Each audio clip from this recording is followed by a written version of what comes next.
Hi everyone, it's your girl Emma, and I'm here again to disturb you people. You know how I promised last year that I was going to do more YouTube videos? I lied. I lied. I didn't do anything. I didn't do anything. But this year, it's looking like we might actually, do the thing that we said we are going to do last year. So today, I am here to respond to Andikan Studios' question on how can one get into political photography. It's actually a question that I've been asked a couple of times, which is something that people say when they don't really ask them the You question. people But are yeah. living fake So life. here's my response to Andikan Studios asking me on TikTok, Mommy, how can I get into political photography? So I made notes because this is important to me. Step one, be passionate and creative. Now, I know that that sounds like some ridiculous mumbo jumbo that we tell people, but it's actually the truth. You have to be passionate about your craft, which in this case will be photography. You have to be creative. You have to have a unique ability to see images in places or in a point of view that people usually would not see. And your image has to be able to tell a story before you even open your mouth. Prior to trying to get into political photography, you must have gone to different events and tried your hand at taking different people pictures in different settings. That now helps you build your creative eye. I hope we're good with that one. Okay. So, step two, do your research and get information. The Bible says, my people perish because of lack of knowledge. If you don't know what's going on, you don't know where you're supposed to be, you don't know anything that's going on in your local community, it's going to be even harder for you to get into the political class to work with them. In doing your research, you have to know the different tiers of government. What they are involved in, what they are doing, the kind of initiatives that they are funding or sponsoring within your local community. I always say it's best to start within your local community because it's easier to have access to that kind of information. Now, when you know that, you can now plan ahead and say, okay, I know that there's going to be this event, then you're going to go to that event and you have to go early because that's where number three comes in, where you will shoot your shots. You have to find a subject and shoot your shots. Now, let me give you free advice. Free advice. Don't look at the guy up there. Don't look at the governor, the senator. No, no, no, no, no, no, no.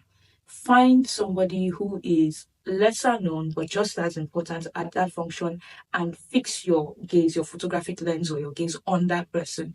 Take pictures of the person when they're talking, when they're greeting people. Those are the kind of shots that you want to get. There is a reason why I said that you have to know about this event way ahead and you have to go an hour or two earlier than when the event is slated because some of these government functions might be like very tight security. And if you're not a recognized journalist or media person, you might get kicked out.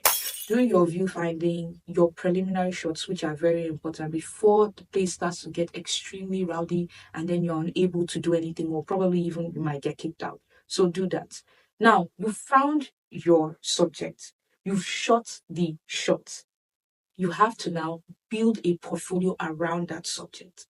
Go for as many events as possible that concerns this person, but also make sure that they don't already have a team of photographers and media aides following them around because that one is going to be a problem for you. But if you notice that this person is unattached, you can now go for more things that concern them and start to build a portfolio. You could do it online. You could have like an in-person folder of pictures that you have taken of them, and you could also upload these pictures to your page just to sort of feed the internet with information about this person. Eventually, what is going to happen is this person is going to notice, or it will be brought to their notice that, oh, somebody has been taking these very interesting shots of you, Oga or Madam. Let us find the person. That now takes you to the next step. You've built a portfolio for your subject, you follow them around, you've got to really understand what they are doing. Eventually you're going to get noticed by their team or the person, him or herself.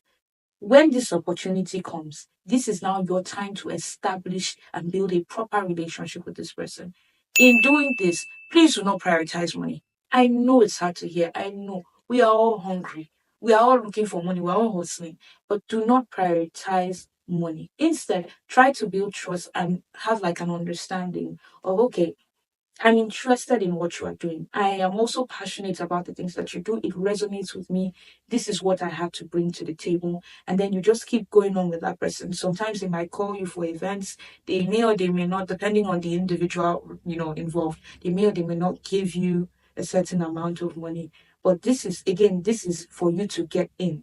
Just keep going along with them and building that relationship and building that trust. Holy Book says time and chance happens to every man. You feel trust. They know you. They sure say you sabi snap die. It's going to get to a point where you're either going to get like an official appointment, or you and this person that you have been chasing for a while are going to sit and have some form of negotiation. I would say you will go back to step two, which is doing your research.